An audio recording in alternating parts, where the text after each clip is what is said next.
DGP ते chief minister Prakash Singh Badal साहब की गलबात रात को 2:30 बजे 2 फोन। कोई शक रह गया? कोई शक रह गया? फिर थोड़ी FIR दे विच किसी पोलिटिकल बंदे दे उत्ते चार्जशीट क्यों नहीं पाई? मैं बड़ा सब्र नाल देखिया, जब तक एंड तक पहुंची नहीं गल तब तक मैं बोलिया नहीं। तो मैं मकसद नाल गया सी उत्थे गुरुद्वारा गुरजवार सिंह साहब, वो कड़ी का पहला हिस्सा सी, अज दूजा जोड़दा चलिया जाऊँ। और मैं कह के पहली लाइन बोली सी, मैं सारी साजिश बेनकाब कर दूं। भाई जी, सारिਆਂ तो ਵੱਡਾ सवाल पंजाब ਦੇ सामने की है कि वो डिसीजन मेकर ਦਾ नाम कित्थे है, ਉਹਦਾ नाम क्यों नहीं? क्योंकि ਜਦੋਂ ਤੁਸੀਂ ਅਣਪਛਾਤਿਆਂ ਦੇ ਉੱਤੇ FIR ਦਿੰਦੇ ਹੋ, ਕਿਸੇ ਵੀ ਕਾਨੂੰਨਕਾਰ ਨੂੰ ਪੁੱਛ ਲਓ, ਮੇਰੇ ਫਾਦਰ ਤੇ ਐਡਵੋਕੇਟ ਜਨਰਲ ਰਹੇ, ਸਰਦਾਰ ਦਰਬਾਰਾ ਸਿੰਘ ਦੀ ਮਿਨਿਸਟਰੀ 'ਚ ਐਡਵੋਕੇਟ ਜਨਰਲ ਸੀ ਉਹ। ਕਿਸੇ ਕਾਨੂੰਨਕਾਰ ਨੂੰ ਪੁੱਛ ਲਓ ਕਿ ਜਦੋਂ ਤੁਸੀਂ ਮੁਜਰਮ ਨੂੰ ਪ੍ਰੋਟੈਕਸ਼ਨ ਦੇਣੀ ਹੁੰਦੀ ਹੈ, ਜਦੋਂ ਉਹਦੇ ਤੇ ਸੁਰੱਖਿਆ ਕਵਚ ਪਾਉਣਾ ਹੁੰਦਾ ਤੇ ਤੁਸੀਂ ਉਹਦਾ ਨਾਮ ਨਹੀਂ ਦਿੰਦੇ FIR 'ਚ, ਅਣਪਛਾਤਿਆਂ ਦੇ ਪਾ ਦਿੰਦੇ। ਉਹਦੇ ਕਾਰਨ ਇਹ ਨੇ, ਸਾਰਾ ਪੰਜਾਬ ਸੁਣੇ। ਇਹ ਮਾਮਲਾ ਮੇਰੇ ਗੁਰੂ ਦਾ ਹੈ ਔਰ ਮੇਰੇ ਵਰਗੇ ਖਰਬਾਂ ਦਾ। कोई नफे नुकसान नहीं इत्थे। ਜਦੋਂ ਤੁਸੀਂ ਅਣਪਛਾਤਿਆਂ ਤੇ ਦਿੰਦੇ ਹੋ, ਅਰੈਸਟ ਨਹੀਂ ਪੈਂਦੀ। ਤੇ ਜਦੋਂ ਤੁਸੀਂ ਕੋਕ ਕਰਕੇ ਪ੍ਰਾਈਮ ਅਫਸ਼ਾਈ ਐਵੀਡੈਂਸ ਲੈ ਕੇ ਤੁਸੀਂ FIR 'ਚ ਨਾਮ ਪਾਉਂਦੇ ਹੋ, ਤੇ ਫਿਰ ਜਦੋਂ ਕੌਗਨੀਜ਼ੇਬਲ ਅਫੈਂਸ ਬਣਦਾ ਜੀ, ਤੇ 7 ਸਾਲ ਤੋਂ ਉੱਤੇ ਦੀ ਕੈਦ ਹੈ, ਅਰੈਸਟ ਪੈਂਦੀ ਹੈ, ਠਾਂ ਕਰਦੀ, कार्रवाई अंजाम तक पहुंचती है। इत्थे सारी तुहाडी देखो कानून चलता है इंटेंशन ते, कानून चलता है मोटिव ते।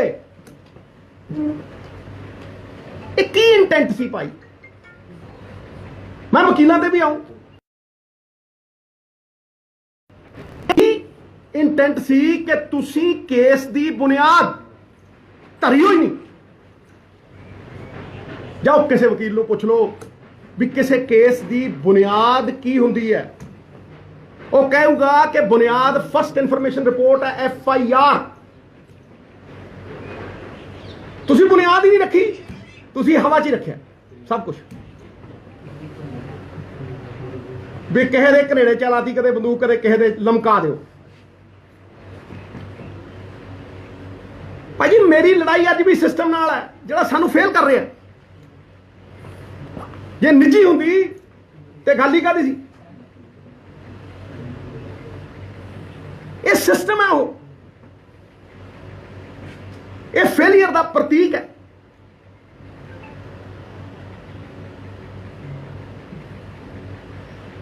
ये साफ दर्शाउंदा कि थोड़ी इंटेंट की है। इंटेंट मनसूबा, मनशा, सारा समझाऊं। फिर भाई जी, जदों बुनियाद ही है नहीं, नाम ही है नहीं, फिर लै आओ किड्डे तो किड्डा वड्डा वकील, वो की कर लू? वो की कर लू? बगैर बुनियाद किवें खड़ी करोगे? इमारत टहजू। पर फिर भी पंजाब सरकार, चलो सरकार, भाई जी सरकार, सरकार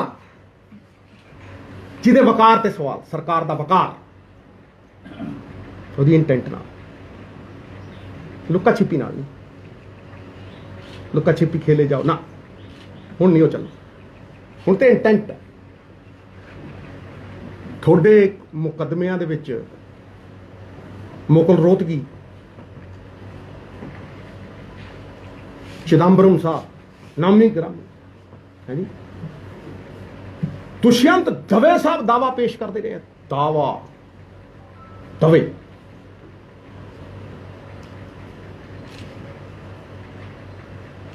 ते गुरु साहब आदि अनंत, जिन्हां तो वड्डी अहमियत पंजाब जिउंदा ही उन्हां दे नाम ते उन्हां दे केस दे विच एडवोकेट जनरल पेश नहीं होंदा। चलो बड़े वकीलों तो गल ही छड़ी,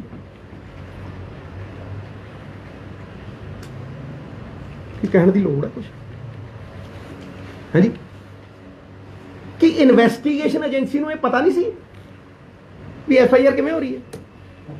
भाई जी 2015 च ले लो,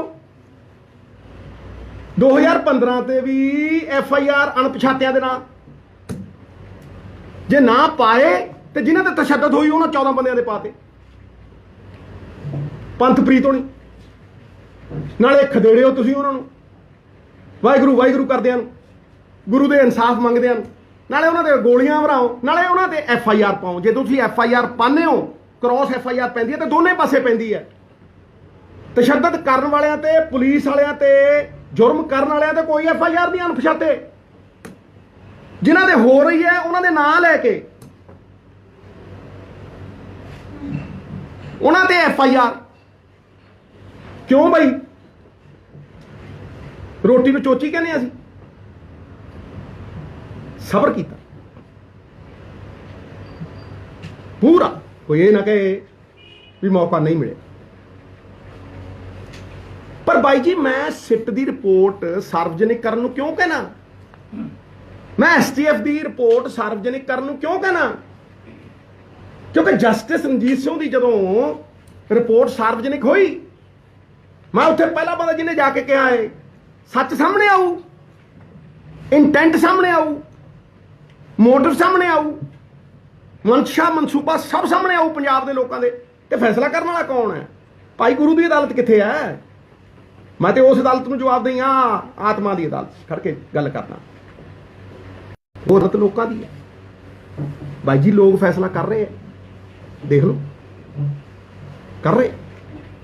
किसी पॉलिटिशियन के वास्ते इस तो बड़ी सजा है कि वह घरों बाहर ना निकल सके, कंधा टप के भजे, गुरु घर जावे और गुरु घर च 30-40 हज़ार की संगत कहे मुर्दाबाद। निक्के बच्चे, मातावां, मेरियां भैणां, ते मैं अज ठोक के कहना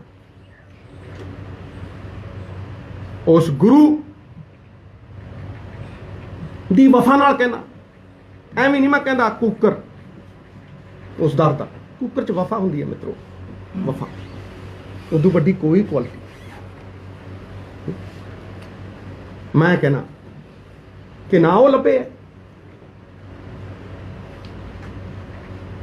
जिस सिस्टम ने पर्दे पाए है ਉਹਦਾ चकनाचूर होना सी, इसे करके होया वो चकनाचूर होगा। और जड़े कपड़े भी पाते हैं लपने वो भी नहीं। आ गया समा, आ गया समा।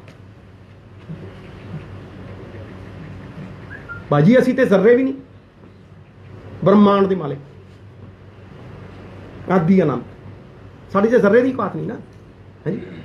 मैं सिट दे उत्ते तद कोई टिप्पणी करूँ ਜਦੋਂ ਸਿੱਟ ਦੀ ਰਿਪੋर्ट मेरे ਕੋਲ हो। इन्वेस्टिगेशन एजेंसी ਦੇ पार्ट एंड पार्सल सारे FIR कराने वाले। जिदन सिट ਦੀ रिपोर्ट मेरे हाथ च हो तो मैं टिप्पणी करूं भाई जी। मैं किताब का कवर देख के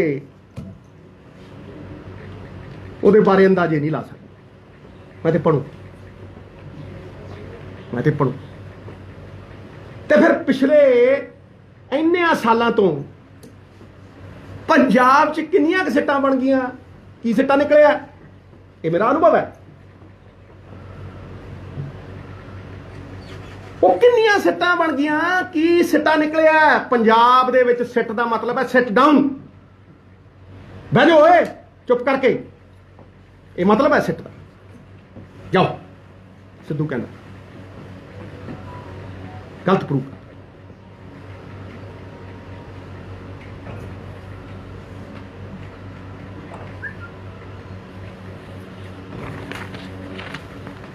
भाई जी गल तथ्यां के आधार पर की,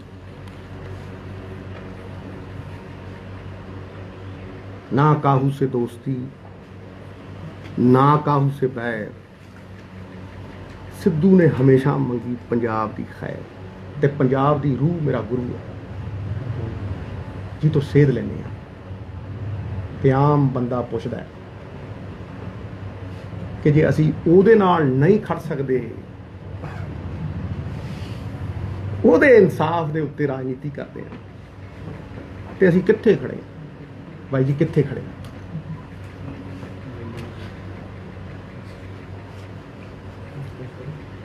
I rest my case। Sidhu साहब एक सवाल है ਤੁਹਾਨੂੰ, इस केस की सब तो स्ट्रॉन्ग विकेट सी जी कुंवर विजय प्रताप जिन्होंने इन्वेस्टिगेशन की थी, 4-5 साल मेहनत लाई इस पूरे मसले की। ਅੱਜ ਗਵਰਨਰ ਹਾਊਸ ਤੱਕ ਖਬਰ ਆ ਰਹੀ ਹੈ, ਉਹ ਪਹੁੰਚ ਰਹੇ ਆ ਤੇ ਅਸਤੀਫਾ ਆਪਣਾ ਦੇ ਰਹੇ ਆ। ਇਸ ਤੋਂ ਪਹਿਲਾਂ ਸੀਐਮ ਨੂੰ ਭੇਜ ਚੁੱਕੇ ਨੇ, ਚੀਫ ਸੈਕਟਰੀ ਨੂੰ ਭੇਜ ਚੁੱਕੇ ਨੇ। ਹੁਣ ਲੱਗਦਾ ਕਿ ਉਹਨਾਂ ਦੇ ਅਸਤੀਫੇ ਦੇ ਨਾਲ ਕਿਤੇ ਨਾ ਕਿਤੇ ਕੈਪਟਨ ਸਰਕਾਰ ਤੇ ਅਵਿਸ਼ਵਾਸ ਜਿਹੜਾ ਪਹਿਲਾਂ ਤੋਂ ਹੀ ਲਗਾਤਾਰ ਖੜਾ ਹੋ ਰਿਹਾ, ਉਹ ਇੱਕ ਵਾਰ ਫਿਰ ਤੋਂ ਸਟਰੋਂਗ ਹੋ ਰਿਹਾ। ਬਾਈ ਜੀ ਸਰਕਾਰਾਂ ਕੀ ਹੁੰਦੀਆਂ ਗੁਰੂ ਅੱਗੇ? ਕੀ ਨੇ? ਕੀ ਨੇ? ਮੈਂ ਤੁਹਾਨੂੰ ਪੁੱਛ ਰਿਹਾ ਨਾ, ਜਵਾਬ ਵੀ ਦੇ ਰਿਹਾ। ਕੀ ਨੇ ਬਾਈ? ਸਰਕਾਰਾਂ ਸਰਕੂਰਾਂ ਦਾ ਕੋਈ ਉਹ ਨਹੀਂ ਹੈ, ਇਹ ਤੇ ਗੁਰੂ ਦਾ ਮਾਮਲਾ ਹੈ। ਪੰਜਾਬ ਨਾ ਹਿੰਦੂ ਨਾ ਮੁਸਲਮਾਨ, ਪੰਜਾਬ ਜੀਵੇ ਗੁਰਾਂ ਦੇ ਨਾਮ। ਦੇ ਮੈਨੂੰ STF ਦੀ ਰਿਪੋਰਟ ਦੇ, ਸਿੱਟ ਦੀ ਰਿਪੋਰਟ, ਤੇ ਗੱਲ ਫੇਰ ਕਰੀ। ਮੈਂ ਗੱਲ ਆਧਾਰ ਦੀ ਕਰਦਾ, ਆਧਾਰ ਦੇ ਪਹਿਲਾਂ ਮਿੱਤਰਾ, ਫੇਰ ਉੱਥੇ ਆਵਾਂ। ਸਰ ਇਹਦੇ ਕਾਰਵਾਈ ਕਰ ਲਈ ਤੁਸੀਂ ਕੀ ਚਾਰੋ ਜਿਵੇਂ ਕਰੋਗੇ ਵੀ ਕਾਰਵਾਈ ਦੇ ਯਕੀਨੀ ਹੋਵੇ? ਬਾਈ ਜੀ ਇਦੋਂ ਵੱਧ ਹੁਣ ਕੀ ਕਹਦੇ? ਵਿਧਾਨ ਸਭਾ 'ਚ ਖੜ ਕੇ ਕਹਿ ਲਿਆ, ਠੀਕ ਹੈ ਜੀ, ਸੁਣ ਲਿਓ। ਔਰ ਉੱਪਰ ਹੋਰ ਦੇਖ ਲਓ ਕੀ ਕਿਹਾ, ਕੜੀ ਨਾਲ ਕਿੱਥੇ ਕਿੱਥੇ ਕੜੀ ਜੁੜੀ, ਦੇਖ ਲਓ ਕਿੱਥੇ ਹਰ ਚੀਜ਼ ਦੇ ਉੱਤੇ। ਠੀਕ ਹੈ, ਉਦੋਂ ਬਾਅਦ ਵੇਟ ਕੀਤਾ, ਠੀਕ ਹੈ। ਤੇ ਅੱਜ ਮੈਂ ਫੇਰ ਕਹਿਣਾ, ਇਹ 'ਚ ਮੇਰੀ ਤੇਰੀ ਕੁਝ ਨਹੀਂ, ਇਹ 'ਚ ਸਰਕਾਰ ਕੁਝ ਨਹੀਂ ਮਿੱਤਰਾ, ਇਹ 'ਚ ਤੇ ਸਰਵੋੱਚ ਹੈ, ਸਭ ਤੋਂ ਉੱਚਾ। ਤੁਸੀਂ ਇਸ ਮਾਮਲੇ ਤੇ ਕੈਪਟਨ ਸਾਹਿਬ ਨਾਲ ਦੁਬਾਰਾ ਮੀਟਿੰਗ ਕਰ ਰਹੇ ਹੋ, ਚਰਚਾ ਹੋ ਰਹੀ ਹੈ? ਮਿੱਤਰ ਪਿਆਰੇ, ਲੋੜ ਹੈ ਫਿਰ ਤੁਹਾਡਾ ਹੁਣ ਕੀ? ਇੱਕ ਮਿੰਟ ਹੈ, ਇਹ ਸਾਰਾ ਕੁਝ ਸਾਹਮਣੇ ਨਹੀਂ। ਬਾਈ ਜੀ ਮੈਨੂੰ ਇੱਕ ਗੱਲ ਦੱਸ, FIR ਮੈਂ ਦਿੱਤੀ ਹੈ? ਤਾਂ ਹੀ ਮੈਂ ਕਹਿ ਰਿਹਾ ਨਹੀਂ ਬਾਈ ਜੀ ਮੇਰੀ ਗੱਲ ਨੂੰ ਸੁਣਾ, ਤਾਂ ਇਨਵੈਸਟੀਗੇਸ਼ਨ ਏਜੰਸੀ ਨੇ FIR ਦੇਤੀ। ਜੇ ਤੁਹਾਨੂੰ ਉਹ ਕੁਆਸ਼ ਕਾਹਦੇ ਤੇ ਹੋਈ ਹੈ, ਕੀ ਤੱਥ ਆਉਣਗੇ ਸਾਹਮਣੇ, ਉਹਦੇ ਤੇ ਗੱਲ ਕਰਾਂਗੇ। ਹੁਣ ਕਾਹਦੇ ਲਈ ਗੱਲ ਕਰਦੀ? ਸਿੱਧੂ ਸਾਹਿਬ ਜੇ ਤੁਹਾਨੂੰ ਲੱਗਦਾ, ਤੁਸੀਂ ਦੱਸ ਰਹੇ ਹੋ ਇੰਨਾ ਕੁਝ ਹੋ ਗਿਆ, ਤੁਹਾਨੂੰ ਲੱਗ ਰਿਹਾ, ਹੁਣ ਤੁਹਾਡਾ ਫੈਸਲਾ ਸਿਆਸੀ ਕੀ ਹੈ? ਬਾਈ ਜੀ ਮੇਰੀ ਗੱਲ ਨੂੰ ਸੁਣ ਲਓ,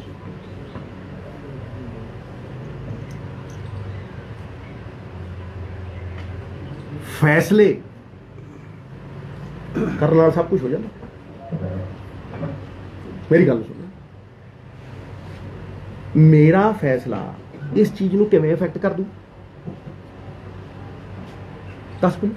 ਇਹਦੇ ਚ ਮੇਰਾ ਇੱਕ ਮਿੰਟ, ਮੇਰੇ ਇਹਦੇ ਚ ਮੇਰੇ ਫੈਸਲੇ ਦਾ ਕੋਈ ਕੰਸਰਨ ਹੀ ਨਹੀਂ ਹੈ। ਆਪਾਂ ਮੁੱਦੇ ਦੀ ਗੱਲ ਕਰੀਏ, ਫਿਰ ਤੁਸੀਂ ਮੇਰੇ ਫੈਸਲੇ ਵੱਲ ਨੂੰ ਲੈ ਜਾਓਗੇ। ਪਰ ਇਹ ਫੈਸਲੇ ਵਾਲੀ ਗੱਲ ਹੀ ਨਹੀਂ ਇੱਥੇ ਛੋਟੇ ਵੀਰ। ਇਹ ਗੱਲ ਹੈਗੀ ਹੈ ਗੁਰੂ ਸਾਹਿਬ ਦੇ ਕੇਸ ਦੀ, ਇਹ ਗੱਲ ਹੈਗੀ ਹੈ ਡਰੱਗਸ ਦੇ ਕੇਸ ਦੀ, ਇਹ ਗੱਲ ਹੈਗੀ ਹੈ ਤੱਥਾਂ ਦੀ। ਇਹਦੇ ਚ ਮੇਰਾ ਫੈਸਲਾ ਕਿੱਥੋਂ ਇਨਵਰ? ਮੈਂ ਤਾਂ ਜ਼ਰਾ ਵੀ ਨਹੀਂ। ਅਸੀਂ ਵੀ ਤਾਂ ਹੀ ਕਹਿੰਦੇ ਆ ਵੀ ਜਿਨ੍ਹਾਂ ਲੋਕਾਂ ਦਾ ਤੁਸੀਂ ਨਾਲ ਰਹਿ ਰਹੇ ਹੋ, ਕਿਤੇ ਨਾ ਕਿਤੇ ਉਹ ਸਰਕਾਰ 'ਚ ਤੁਸੀਂ ਨਾਲ ਹੋ ਕਿਸੇ ਤਰੀਕੇ ਨਾਲ। ਬਾਈ ਜੀ ਬਾਈ ਜੀ ਬਾਈ ਜੀ ਦੇਖੋ ਇੱਕ ਮਿੰਟ ਬਾਈ ਜੀ, ਤੁਸੀਂ ਰੋਟੀ ਨੂੰ ਸੋਚੀ ਕਿਵੇਂ? ਤੁਸੀਂ ਇਹ ਯਾਰ ਇਹਦਾ ਸਿਆਣਾ ਹੋ ਗਿਆ। ਦੇਖ ਇਹ ਦੇਖ ਇਹ ਤੇ ਇਹ ਕੁਛ ਚੀਜ਼ਾਂ ਦੱਸੀ ਦੀ ਨਹੀਂ, ਅੰਡਰਸਟੂਡ ਹੀ ਹੁੰਦੀਆਂ ਮਿੱਤਰਾ। ਇਹ ਤੇ ਤੇਰੇ ਤਾਂ ਬਾਈ ਧੁੱਪ ਦੇ ਵਿੱਚ ਥੋੜਾ ਚਿੱਟੇ ਹੋਣ ਵਿੱਚ ਰਹਿ ਗਏ ਹੋਏ ਨਾ। ਹਾਂ ਫਿਰ ਤੂੰ ਇਹ ਗੱਲ ਕਰ। ਦੇਖੋ ਮੇਰੀ ਗੱਲ ਨੂੰ ਸੁਣ, ਇਹ ਕੋਈ ਅੱਜ ਨਹੀਂ ਮੈਂ ਕਰ ਰਿਹਾ ਸਰ, ਇਹ ਕੋਈ ਅੱਜ ਨਹੀਂ ਮੈਂ ਕਰ ਰਿਹਾ, ਇਹ ਸਾਲਾਂ ਦਾ ਕਰ ਰਿਹਾ, ਇਹ ਸਾਲਾਂ ਦਾ ਕਰ ਰਿਹਾ। ਕਿਉਂਕਿ ਕਿਸੇ ਨੂੰ ਇਹ ਸਵਾਲ ਪੁੱਛਣੇ ਪੈਣੇ ਆ। ਉਹ ਉਦੋਂ ਵੀ ਪੁੱਛੇ ਸੀ, 3 ਸਾਲ ਪਹਿਲਾਂ ਵੀ ਪੁੱਛੇ ਸੀ, ਵਿਧਾਨ ਸਭਾ 'ਚ ਹਰ ਥਾਂ ਤੇ ਪੁੱਛੇ। ਬਸ ਐਡਵੋਕੇਟ ਜਨਰਲ ਤੁਹਾਨੂੰ ਲੱਗਦਾ ਕਿ ਕਿਤੇ ਨਾ ਕਿਤੇ ਜ਼ਿੰਮੇਦਾਰ ਹੈਗਾ, ਕਿਉਂਕਿ ਅਤੁਲਮੰਦਾ ਤੇ ਕਾਫੀ ਸਵਾਲ ਆ ਅੱਜ ਤੱਕ, ਕੋਈ ਚਕੋਲ ਵਾਸ਼ਿੰਗ ਦਾ ਕੇਸ ਹੋ ਗਏ, ਹੋਰ ਵੀ ਬਹੁਤ ਸਾਰੇ ਵੱਡੇ। ਭਾਈ ਜੀ ਮੈਂ ਤਾਂ ਕਹਿ ਚੁੱਕਿਆ, ਮੈਂ ਰੱਖ ਚੁੱਕਿਆ ਗੱਲ। ਸਰ ਤੁਹਾਨੂੰ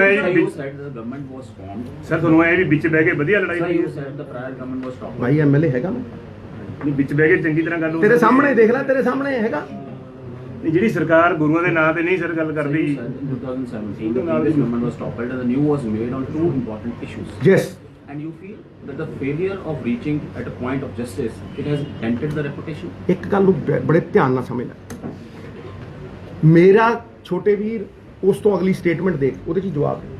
ਉਹ ਅੱਜ ਵੀ ਸਵਾਲ ਬਣ ਕੇ ਸਾਡੇ ਸਾਹਮਣੇ ਖੜੇ, ਉਹ 'ਚ ਜਵਾਬ ਹੈ। ਸਰ ਅੱਜ ਲੇਟੈਸਟ ਇੱਕ ਜੀ। ਇੰਟਰਵਿਊ ਦੇ ਵਿੱਚ ਕੋਲ ਵਿਜੇ ਪ੍ਰਤਾਪ ਨੇ ਕਿਹਾ ਕਿ ਮੈਂ ਸਿੱਧੂ ਸਾਹਿਬ ਨੂੰ ਅਪਰੋਚ ਕੀਤੀ 2019 ਚ ਜਦੋਂ ਮੇਰੇ ਤੇ ਸਾਰਾ ਕੁਝ ਬੜਾ ਪ੍ਰੈਸ਼ਰ ਪੈਦਾ ਹੋ ਰਿਹਾ, but he did not respond me back. ਭਾਈ ਜੀ ਉਹਨਾਂ ਨੂੰ ਅਖਤਿਆਰ ਹੈ, ਜੋ ਮਰਜ਼ੀ ਕਹੇ। But you must clarify on this. ਕੋਈ ਜ਼ਰੂਰੀ ਹੈ ਇਹ ਵੀ ਮੈਂ ਜਵਾਬ ਦੇ? Is it compulsory? Thank you. Okay ਸਿਰਫ ਇੱਕ ਗੱਲ ਹੈ, ਤੁਸੀਂ ਬਹੁਤ ਕਲੀਅਰਲੀ ਕਿਹਾ ਵੀ ਕੌਣ ਜ਼ਿੰਮੇਵਾਰ ਸੀਗਾ, ਕਿਹਨਾਂ ਨੇ ਇਹ ਸਾਰਾ ਕੁਝ ਕੀਤਾ। ਜਦੋਂ ਹੀ ਹਾਈ ਕੋਰਟ ਦਾ ਹੁਕਮ ਆਇਆ, ਨਾਲ ਦੀ ਨਾਲ ਸੁਖਬੀਰ ਬਾਦਲ ਨੇ ਪ੍ਰੈਸ ਕਾਨਫਰੰਸ ਕੀਤੀ, ਉਹਨੇ ਸਾਫ਼ ਤੌਰ ਤੇ ਕਹਿਤਾ ਕਿ ਸਾਡੇ ਤੇ ਤਾਂ ਹੁਣ ਤੱਕ ਇਲਜ਼ਾਮ ਨਹੀਂ ਲੱਗ ਰਹੇ, ਸਾਡਾ ਸਾਰਾ ਪਰਿਵਾਰ ਸੁਰਖਰੂ ਹੈ ਸਟੇਜ ਤੇ। ਭਾਈ ਜੀ ਜ਼ਿੰਮੇਵਾਰ ਕੌਣ? ਉੱਥੇ ਕੀ ਕਿਹਾ ਵਿਧਾਨ ਸਭਾ? ਡਿਸੀਜਨ ਲੱਗਦਾ ਗੁਰੂ ਡਿਸੀਜਨ ਕਿਹਨੇ ਲਿਆ? ਦੇਖ ਮੈਨੂੰ ਦੱਸ, ਜ਼ਿੰਮੇਵਾਰ ਕੌਣ ਹੈ ਡਿਸੀਜਨ ਲੈਣ ਦਾ? ਐਡਾ ਵੱਡਾ ਡਿਸੀਜਨ ਕਿੱਦਾਂ ਹੁੰਦਾ? ਉੱਪਰੋਂ ਆਉਂਦਾ ਨਾ ਹੁਕਮ। ਰਾਤੀ 2:30 ਵਜੇ ਕੀ ਗੱਲ ਹੁੰਦੀ ਸੀ? ਰਾਤੀ 2:30 ਵਜੇ ਚੀਫ ਮਿਨਿਸਟਰ ਨਾਲ ਗੱਲ ਕਰੂ, ਤੂੰ ਵੀ ਦੱਸ ਦੇ। ਓਕੇ ਜੀ, ਚੰਗਾ ਜੀ, ਓਕੇ।